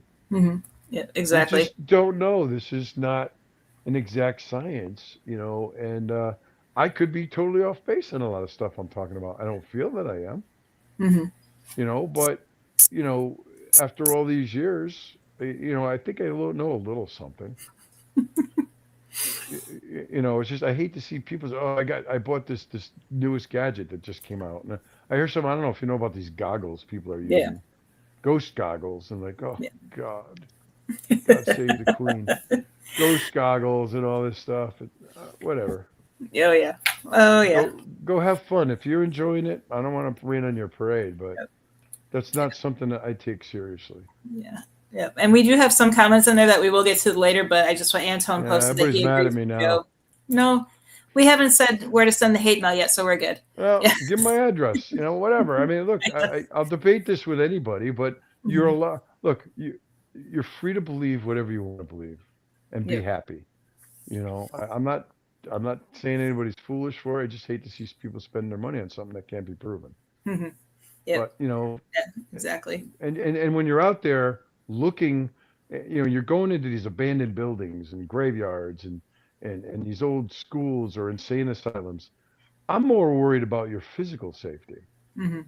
I mean, because first of all, most of the time you probably don't have permission to be there, so you're breaking the law, you're trespassing, and there could be a hole in the floor you can't see, there could be a hole in the ceiling, there could be a homeless person living there that may not take too kindly to you trespassing in their bedroom. You can get hurt. All right. Forget about the spooky stuff. How many of these videos have you watched where somebody goes in and they're there for 10 minutes, and only got 3 chairs moving already? Like, you've got more physical evidence than I've captured in 10 years. Yeah, exactly. In the first 10 minutes. I got fishing line at home too. These YouTubers and TikTokers and whatever. Look, God bless them. But if I haven't put my point across so far tonight, I'm very serious about what I do. And I don't care for the people that aren't. It's like fake it till you make it stuff. And, I've kind of recessed into the background because there's just so much hate out there. And I don't hate anybody, but there's so much hate out there and animosity against people. I see it I don't even go on Facebook much anymore, but I see it on social media. People going back and forth, and then their friends jump in, their friends jump in. And you all look like idiots. You all look stupid. Because nobody wins those arguments, especially when you go public with it, and the name calling and the lawsuits. And oh my God. It's just not right. Why can't we just all get along like Rodney King said? And I do have a couple slides on the legal aspects of this later on that you might find interesting as well. But to jump back to the science, basically science requires measurable and repeatable data, which is kind of near impossible to do, not only in the paranormal field, but definitely with a Ouija board. Okay, cultural beliefs. Basically, the Western culture has fascination plus fear. Divination practices worldwide use it. It's basically used in some traditions for that ancestor connection. Media has definitely influenced how the public basically perceives the Ouija board, such as the movie. I haven't seen it yet, and I actually don't think I plan to. Which movie? Ouija or Ouija. I don't watch that crap. It's just all Hollywood stuff. It's not Yep. real. Yep. And then it is viewed differently. Most of it's not real anyway. Most of it viewed differently across different cultures, for example, and religions. Christianity, it's divination or occult practice. Islam prohibits spirit communication. Judaism, traditional practices discourage practicing divination. But pagan and spiritual traditions emphasize the proper use of it. Then you have the risk versus belief interpretation. Religions warn spiritual danger, symbolic psychological meaning, moral and spiritual guidance, depending on how you're using it. And most emphasize avoiding unknown spiritual influences. In paranormal, I need to redo that slide. That picture's covering part of that word. Applications in paranormal research, a lot use it for communication tools, question and answer sessions, paired with other investigative methods. Basically focusing on repeatability and patterns. Make sure you're documenting if you do choose to use it with a camera and a whole bunch of different ways, and see if you can create a controlled environment. And then analyze it through multiple lenses, including critical thinking, skeptical, go check it 360. And there's heavy debate in using it in the field. Okay, legal considerations. It's generally, and I use generally, legal in most countries, because I did find several countries where it is illegal and have some grave consequences for it. You have superstition restrictions based on culture. Regulation focuses on how they are used and not the board itself, such as China and Singapore. They say you can use the board, but you can't use it for profit. There's anti-sorcery and anti-superstition laws where it is illegal to own or have a Ouija board, such as Saudi Arabia, UAE, India, and Pakistan and Nigeria. Other legal considerations include not just legal stuff, but religious or institutional bans may apply, whether it's your church, can't use it on school property. We've all seen that thing going around Facebook where Subway says use of Ouija boards are prohibited at night in a Subway. I'd like to know what happened at that restaurant to make that sign be put up. A restaurant? Not a Subway restaurant, yes. Train? Yeah, not the train, but the restaurant. Maybe they're blaming that on their sandwiches being horrible. Probably. And then meat. you also, what was it? Mystery meat. Sorry. You know my sense of humor. Oh, yeah. And then you have your consumer protection and fraud laws that can apply. Okay, here you go, Joe. This was your slide. Oh, yeah. That just went with what I was talking about earlier. There's all kinds of divination practice. I'm trying to read it. Seances, occult practices, satanic worship, idolatry, tarot cards. I took some heat for that. I actually had a woman who apologized to me. She said, I've used tarot cards for 30 some odd years. She goes, but you're right. She agreed with me. And I said, look, I didn't mean to insult you. I said, but if you feel that you protect yourself, you ground yourself, and you can use them safely, God bless you. Then you can read through this crystal gazing. I don't even know what some of this stuff is, to be honest with you. Horoscopes, even astrology. Again, you're trying to foretell future events. Necromancy, yeah. Psychometry, stuff like that. Even spirit box sessions and EVP sessions. Yeah. Which is what we all do. I've done them myself. I'm not gonna lie to you. In my youth, EVP sessions. You're sitting there with a recorder. You're speaking to the unknown. All right, that's the open door. You just opened that door. Now you're trying to form a relationship with the unknown. You don't know what's out there. Why would spirits hang around the cemetery? What's left of their physical shell is there and they're buried in the ground, but their spirit's not going to hang around there. No. The Conjuring house. Look at the Conjuring house. That poor house. That family went through hell back in the 70s. Andrea and her family. God bless them.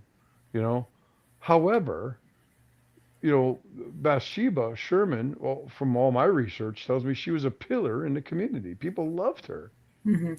but they chose her to be the scapegoat and co-labeled her a witch, and she ate children or whatever. I'm like, none of that was true. They destroyed the woman's grave. I think the town just put up a new headstone for her a year or two ago. This is what happens when people run with these stories, and everyone puts their own flavoring on it. And do your research, folks. Yep. If you're honestly want to get into this work to help people, all right, then you're going to be kind, gentle, and humble. You're not going to be this narcissistic, I want to be known. I'm weekend to weekend, you're going to these paracons and horror cons, and I just don't get it. I don't get it sometimes. And I'm not saying there's anything wrong with going there. It's just how you present yourself. If you're there to educate people, like I went to Orlando, and I gave a couple of talks, and one of the volunteers came up to me. I remember the first one I did it. She's like, Mr. Franke, she says, I just want to ask you. She goes, I got people your line goes down the hall and out the door. She goes, where do you want me to cut it off? I said, dear, look, if these people want to hear what I have to say, I said, I want you to let in as many people as fire codes will allow. I don't want to deny anybody, to hear what I have to say, whether you believe me or not, or agree with me or not, that's up to you. But, just educate yourself, because if you really and truly want to help people, I've had people ask me all the time, how do we get involved in this work? I want to help people, and you got to first be able to help yourself. You have to be protected. You have to protect your family. My family here, thank goodness, have never had any issues that I know of. My wife and children. I mean, I'm an empty nester now. Laurel's at work now, so I'm here alone, unsupervised. That's dangerous in and of itself. But nothing has ever, to my knowledge, attacked my children or my family or come after me, because I protect them. I protect my home, myself, in the best ways I know how. But the first thing, people say, well, what would be one piece of advice you would give people? And I'd say, I say I got many, but, do your research and learn how to protect yourself. And I say that to friends of mine that have, very gifted mediums and stuff. I'm like, are you protecting yourself? Because I worry about you, because they know how I feel about all this stuff. I mean, I love them. They're my friends, and they can do what they want. I'm not going to, people call me Papa Bear because I worry about everybody, but there's a lot of stuff I don't know. That's why I said I'm still learning, some 40 years on. And there's people that have been doing this longer than me. I'm not the end all and all. I try to share what I do know with people that'll listen, and that's it. That's the message. And then I've added a slide with Ouija sessions. Some say never play alone. That's your choice if you choose to. Never play. Some say if the planchette touches all four corners, it's evil is approaching. Same thing with if the planchette falls from the board. Some also say never turn it upside down. Don't dispose of it. You make sure you got to dispose of it properly. And also don't leave the planchette on the board when you are not playing it. Some of those I've never heard before. That's interesting. So basically, but I believe you because you do your research. In summary, and I don't believe in any of those. I think those are all personally, but those are some superstitions that people have surrounding it. As you can see, there's no single agreed upon answer. History shows that it's more than just a game. Perception of risk varies widely depending on your beliefs. It's all about intent, mindset, and your environment matter. Make sure you use critical thinking if you choose to use one. And as always, respect, regardless of your belief, is the key, which leaves us with the ultimate question: to Ouija or not to Ouija? Excellent. I like the way you ended that. And I think we both made our case for all those points. Yep. Like, and here's some Monopoly. Yeah. Go play Hungry Hippos. I used to lose all the marbles. Here are some different resources for the Ouija board. The top 4 are in pros for using it. So if you're looking in for more information about using it and the benefits of using them, and then the bottom 4 are against using it. And we've actually had the Salem Witchboard Museum, their board of directors were on Ghosted several years back. Okay, they must have a lot of them.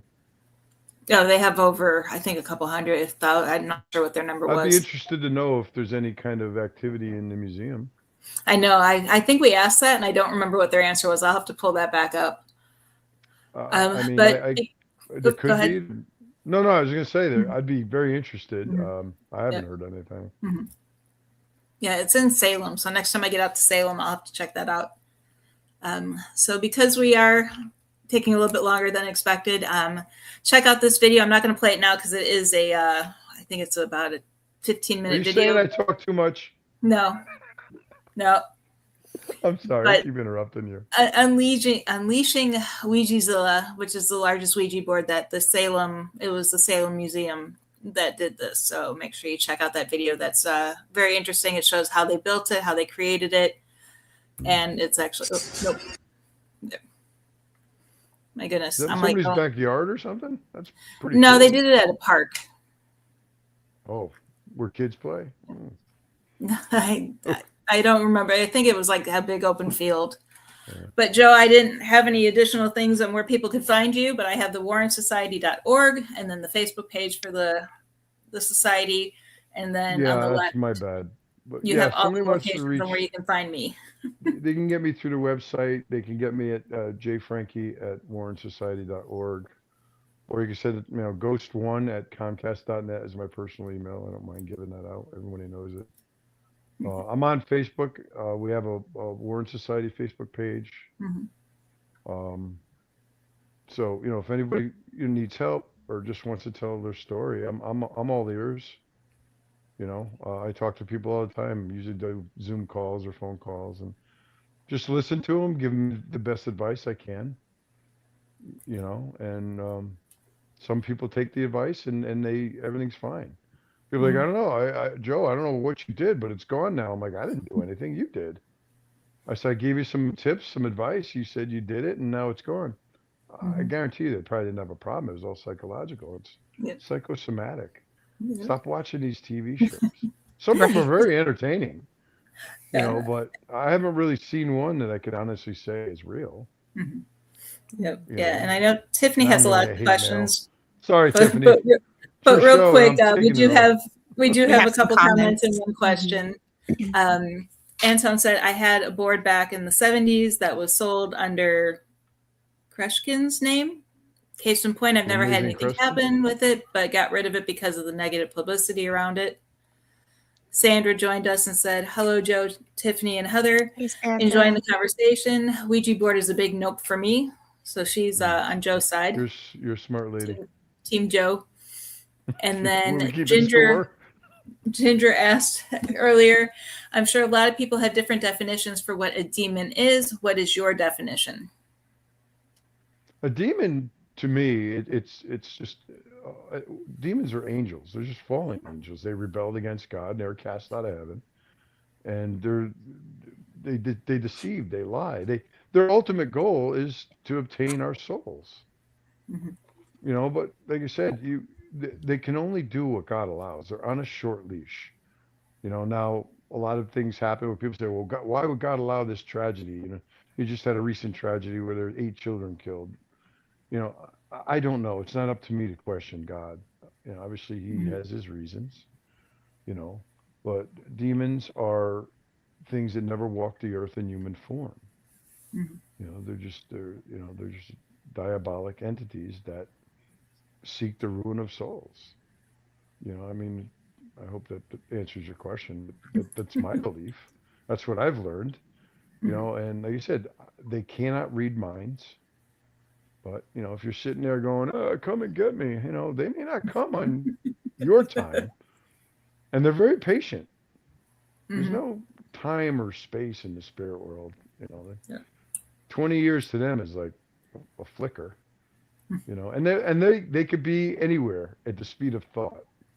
It's hard to understand. It's even harder to explain. Where you could have demon in multiple places in the world. It just blows my mind even thinking about it. We're never going to understand it in our time. but they're there if you believe in them. If you don't believe, God bless you. It's fine. That's the long answer. Yeah. All my answers are long. No. So I have a question for the both of you. I thought this one was a great one. What would you consider as more powerful, belief or suggestion? Go ahead, Heather, if you want to go. Oh, you're gonna let me go first? Wow. You can. Oh, stop. No. I can wait. I'm waiting for the phone call I get tomorrow. Oh yeah, no. I'm working tomorrow, so you got a couple days before I call you. For me, I would say belief. Just because I'm a firm believer. A lot of people hear me say this a lot on different shows, as well as when I'm on cases. If you believe something can hurt you, most likely can. If you believe something cannot hurt you, chances are you are, I call it self-possession, where if you believe in yourself over others, you can't be either fully possessed, whether it's by hateful words that are thrown at you or spirits or other entities. So I'm a firm believer that it's belief over the other one. I 100% agree. And I'll give you kind of an example. We agree. You know I've got one. You guys have agreed a few times tonight. No, we agree on more than you think. We do. Yeah, you do. But when I was in high school, I took a course on Greek mythology. Anybody ever taken Greek mythology? Do you know what I mean by the fates? Heather, I've probably told you this before. The fates, and there's a saying, it's actually on my Facebook page, I think. That which is fated must come to pass, but against my fate no man can kill me. So what Heather said, I totally agree with. It's what you believe. If you believe in something, the mind is very powerful. But just because somebody suggests something to you, you're like, yeah, I don't believe that. But I definitely believe over suggestion, in my opinion, too. Long answer. That was actually your shortest answer of the night, but okay. I don't know. I get off on my tangents because I know you are. But your audience is probably asleep right now. We still have 3 viewers. No. We started with 4. I do know that we get a lot of people who come back in the mornings the next day and they watch because we do go pretty late. Which matters more, evidence or experience? I don't want to discount experience because I'm a firm believer in saying, like, when someone's suffering paranormal activity, the pain is real for them. But for me, being an evidence-based person, I want to have that evidence that something is happening. Right. Well, they go hand in hand. But if you don't have the experience, then you're not going to be able to explain the evidence. Yep. You got to know what you're looking at. I like that. Yeah. I mean, experience, I would say, if I had to choose, would be above evidence. But evidence, obviously, is very important because, but it's very hard to get. Yeah. I mean, a K2 meter going off is not evidence. It's evidence that something's setting it off, but is it Casper? Yeah. Well, I told you about the one case that we were on. We were doing an investigation, and I didn't realize this when we left for it, but the investigator I was going with, he was in a rush to get batteries, so he just grabbed generic batteries and threw them in his K2 meter, and it was all of a sudden just flashing, but it was a pattern, and we're thinking it's Morse code. So we're like writing down dot dash dot dot dot dash dot dot dot dash, but we realized he was using unshielded batteries, and the K2 meter was picking up the battery energy. Good. Good deduction. I probably figured that out. Yep. I'm not that smart. For all the newbies out there. Yeah, but experience, I would say, trumps. Even, like I said, if there were, there are courses on this stuff, I guess, but I say, no piece of paper is more important than experience. And if you got both, bravo. But, you're doing this 40 years and you've never taken a course. Courses help. I'm sure they probably give you a new perspective on things and different perspective that you can consider. Yeah.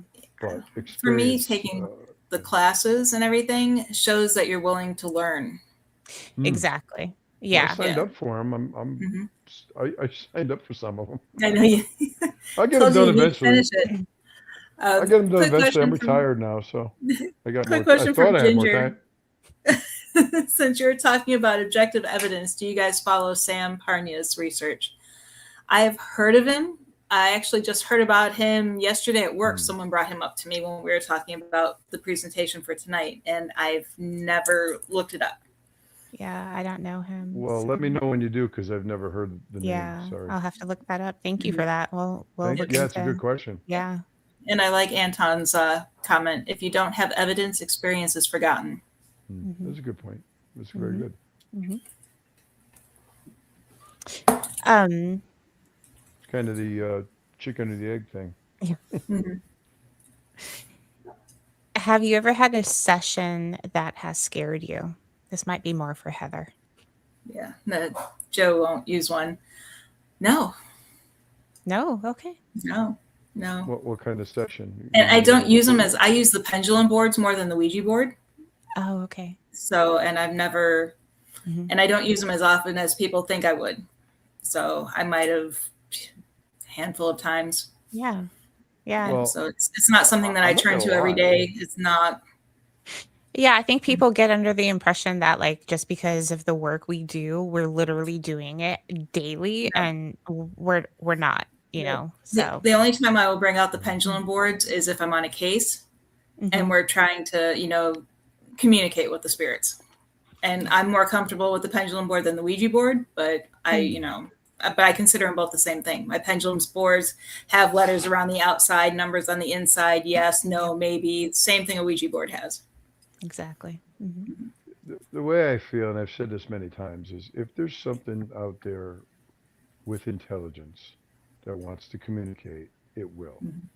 It doesn't need a piece of cardboard or any other, it will. It'll find a way to communicate with you. It could talk to you. You could have dreams. There are ways to communicate. And again, those are my opinions and my feelings. I'm not knocking anybody that uses them. I'm just saying be careful. I'm just trying to educate people on what I know based on what I've been through in my life. But no, I don't use them. I mean, did I when I was a kid? Yeah, I'm not gonna lie to you. I took that thing out of the garbage when my mother threw it out. I'm not gonna lie to you. Why do you think I'm so messed up? But no, I don't use them. Yeah, it does. So it's like I still have that Annabelle one that I bought to give away at Phantasm. That was pretty cool. But it was so slow. Nobody came by our booth to sign up for the raffle. So I wish they take it to every Phantasm. I like that. The first year was the best. I missed that one. Yeah. The first year was the best, but yeah, that's gone. Next year you'll have to do MegaCon. Next year it's in May, I think. Okay. Yeah. So my plan is, because it falls around our anniversary, as I said, we do MegaCon, and then we take another week and go to Disney. Yep. There you go. Yep, No, I'm serious. That's what I told Laurel, because she couldn't make it this year. That's why I had Haley with me. Yep. And she. No, we definitely need to plan ahead of time. We will. The problem is, I didn't know. We need to make space on your banner for my face, because your face takes up the whole banner. Yeah, I know. I get ribbed for that too. I didn't make it. Yeah, I gotta get a newer one with the logo and stuff. It'll be big Joe Franke and Heather too, in little tiny letters. We're a team. We're a very small team, but we're all we need. We're done with the egos and the jealousy. I'm done with all that stuff. These people are unbelievable, and they're gonna pay for it. And that's why I have you and Tiffany in my life to remind me that when the naysayers start complaining about me and saying that I'm a fraud or this and that, and I start feeling bad about myself, you guys snap me out of it. I'm not going to argue the point. I'm like, you want to believe whatever you want to believe about Joe Franke, you can. I know the truth. I know the truth, and my wife was with me every step of the way. But don't come anywhere near me. Wasn't your visit with Ed and Lorraine your first date with your wife too? Laurel and I graduated in June of '86. Maybe it was May. I met Laurel over the summer. We just started dating. I was only in 7th grade that year. Well, I mean, you're a youngster. You're just a puppy. But no, all kidding aside, Laurel had seen in the local paper when we were dating, she's like, hey, Ed and Lorraine Warren, have you ever heard of them? I said, yeah, I used to hear them on the radio and stuff. I knew who they were. I'd never met them. And they were down the road, like 1 or 2 towns over, at a Holiday Inn, what they used to do is they would rent the space at the Holiday Inn and then sell tickets for the Right. events. And they had a slideshow, and they would talk about Amityville and Annabelle and all this stuff. And I was intrigued. I was fascinated. And I told you the story where went up to the table to buy the tickets from Lorraine, and she was there greeting everybody, and she was so sweet. Called everybody honey. She was just as sweet as she came across. And that's when she told me, I want to talk to you, and you were meant to do this work. And here I am. That was 40 years ago this year. Yeah. When Josh and I I'm first still started dating, if I involved. brought something up like that to him, he'd be like, "No." No, and Laurel worked with us. Laurel worked. She did more of the scribing and took notes and stuff when we were on cases. But when she got pregnant with Joey, who's 31 now, but she backed out. Matter of fact, when she got pregnant with the twins, the girls, they're going to be 27 on Sunday. I remember there was one particular night. I remember I was out on a case with the Warrens, and she was pregnant with the twins, and she wasn't feeling well, like she was throwing up and stuff. And I'm like, "Are you sure you're going to be okay?" She's like, "Just go." And I tell a story of like, "Oh, you left your wife when she was pregnant." I mean, she wasn't like 9 months. She might have been a few months pregnant, but yeah. I mean, I spent a lot of time away from home, but I was learning. It was I'm still learning. I mean, no one knows everything except Laurel. She might know everything. But no, I got to give her a shout out. I always do. If it wasn't for her and her support all these years, I probably wouldn't be where I am today. She supported me. We've had our fights, we've had our arguments, and then she's the one that asked me out. So when we get in a fight, I go, "You started this." Oh, sorry. Yeah, and then I run. I limp fast. Yes. But no, seriously, we were a team, and we're 40 years we're still together. Yeah. When you find your soulmate. Yeah. And Lorraine just had their 7-year anniversary of her passing, was on the 19th of April. Ed's been gone 20 years already. God love them both. I just get upset when I hear negative things about them, and it always comes from people that knew nothing about them, never met them in their lives. You got people out there claiming that they know the Warrens, they were mentored by the Warrens, and they never met them, or they might have met Lorraine for 5 minutes. But people can say whatever they want. You can't control what people say or do. But it bothers me when people say they were charlatans, they were fakes and frauds. And look, I can speak intelligently, and my wife can speak intelligently of the character of the people that we knew. Okay, that's all I can say about that. If the Warrens did or said things before I knew them that I didn't know anything about, I can't imagine it. Right. But of course, I'm going to defend them. I love them. They were like grandparents to us.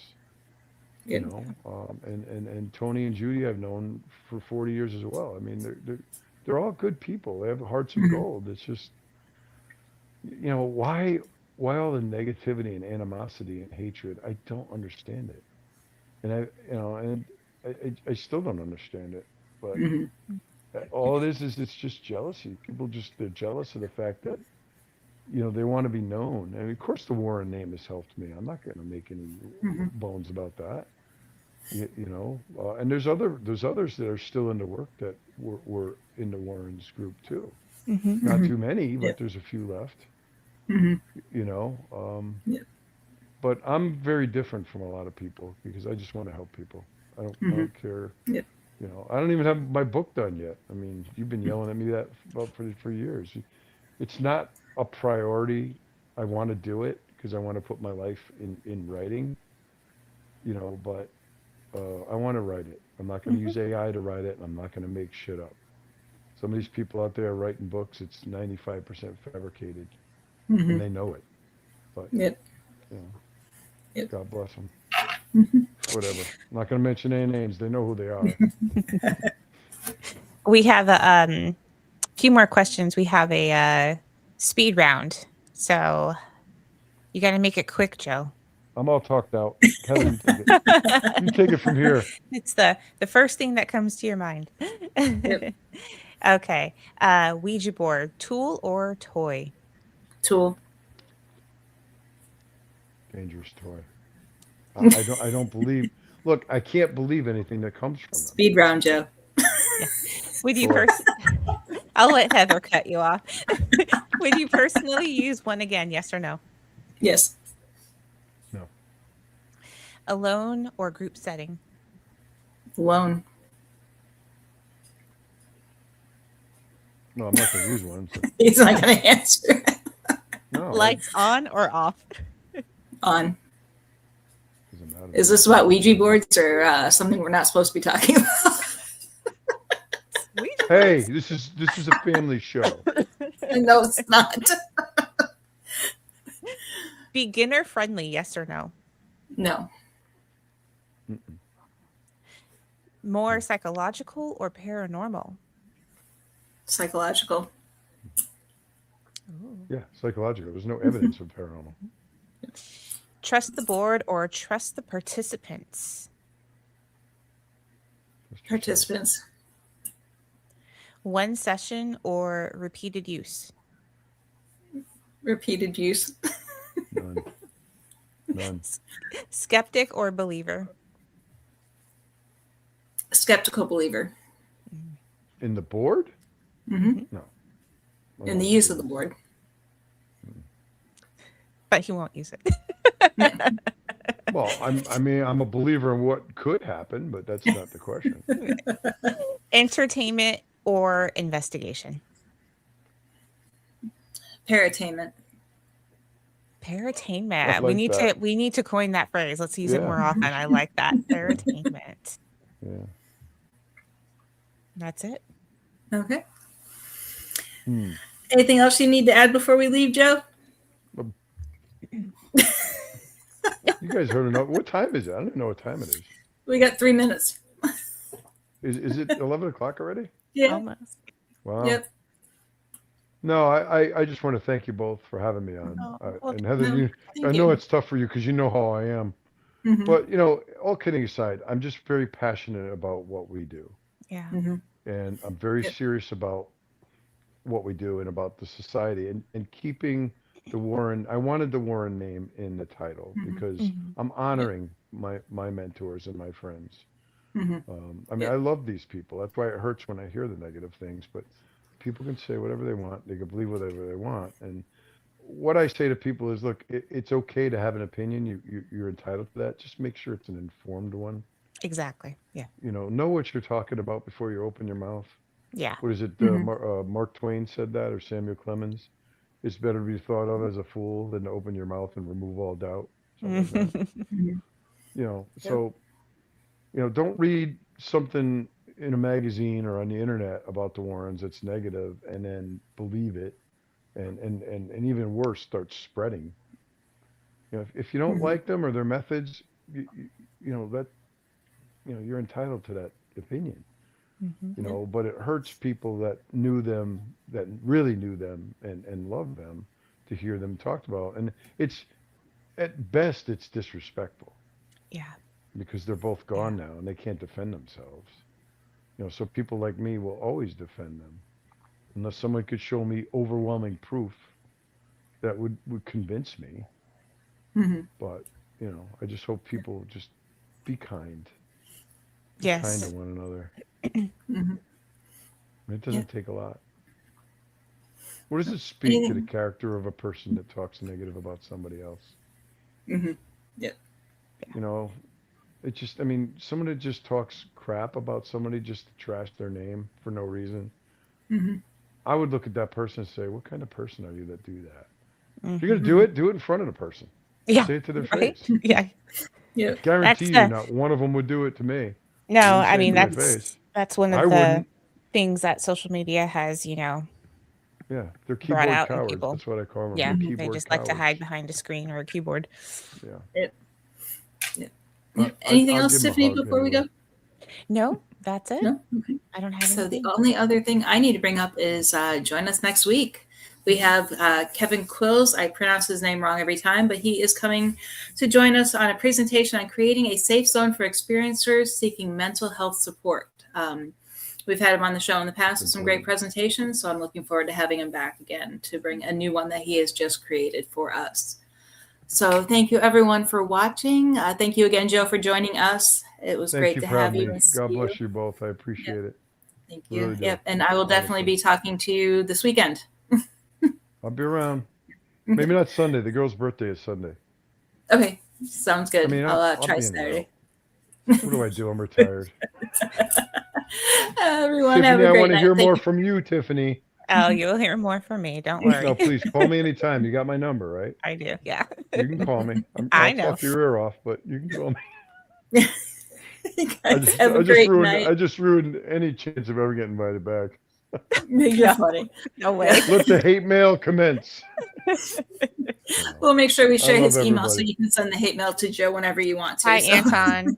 Thank you for joining us again. Happy haunting, everybody. Just be careful. God bless you all. You all have a great night.